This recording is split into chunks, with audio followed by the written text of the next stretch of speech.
ఒక్క అరగంటలో. అది ఇట్లాగుంటాయి ఈ పనులు. ఇప్పుడు ఈ సర్వేయర్ల గురించి ఎవడు పట్టించుకుంటున్నాడు? గవర్నమెంట్ అధికారిక సర్వేయర్లు ఎంతమంది ఉన్నారు? ఈ సర్వేయర్ వస్తే ఇక్కడ ఇది రాము గారి ఇల్లు, ఇది సుబ్బయ్య గారి ఇల్లు అని చెప్తారు. కానీ ఒరిజినల్ సర్వే ఎక్కడి నుంచి జరగాలి? ఒక కాలనీ ఉంది, కాలనీలో నువ్వు ఈ రాము గారిది సుబ్బయ్య గారిది లెక్కేస్తే అసలు దాన్ని ఇతంది తప్పులేదంటాడు, ఇతంది తప్పులేదంటాడు. మధ్యలో మొత్తం ప్లేస్ సర్వే చేయాలి. చేయాలంటే ఒక టీం అంతా ఉండాలి.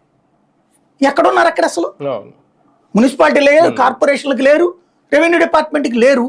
ప్రైవేట్ వాళ్ళనే ఎంగేజ్ చేసుకుంటున్నారు. వాళ్ళు ఒకవేళ నివేదిక ఇస్తే అది కరెక్ట్ కాదు, దాని మీద మళ్ళీ కంప్లైంట్ చేయొచ్చు, దాని మీద మళ్ళీ అప్పీల్ చేసుకోవచ్చు, ఇంకోటి అని చెప్పేసి. ఇంకా పరిష్కారం ఎక్కడ అవుతుంది? అది మ్యాన్ పవర్ ఎక్కువ ఉండాలి. ఇది పాపం ఆయన ఏం చేస్తాడు? మంత్రి అనగానే సత్యప్రసాద్ని తిట్టారు అందులో, లేకపోతే ఇంకొకళ్ళని ఎవరినో తిడుతున్నారు బేసిక్గా. రెండోది, ఫర్ ఎగ్జాంపుల్ అచ్చెన్నాయుడు గారు ఉన్నారు. మొన్నేమో ఆ మామిడికాయల వాళ్ళది ప్రాబ్లం వచ్చిందంటే మీరు ఎక్కువ రేటు కొనండియా అని ఆ కంపెనీలో వాళ్ళకి చెప్పారు. మేమెందుకు కొంటాం పో అన్నారు. నువ్వు కొంటావు వస్తావనడానికి నీకు చట్టం లేదే.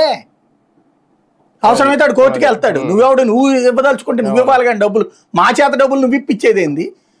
పక్క రాష్ట్రంలో 4 రూపాయలకు వస్తుంటే నువ్వు మా దగ్గర 12 రూపాయలు ఇవ్వమంటే మేము ఎందుకు ఇస్తాం పొమ్మన్నారు. ఏం చేయాలి ఈయన? దాంట్లో మంత్రి గారి వైఫల్యం కనబడుతుంది వీళ్ళకి.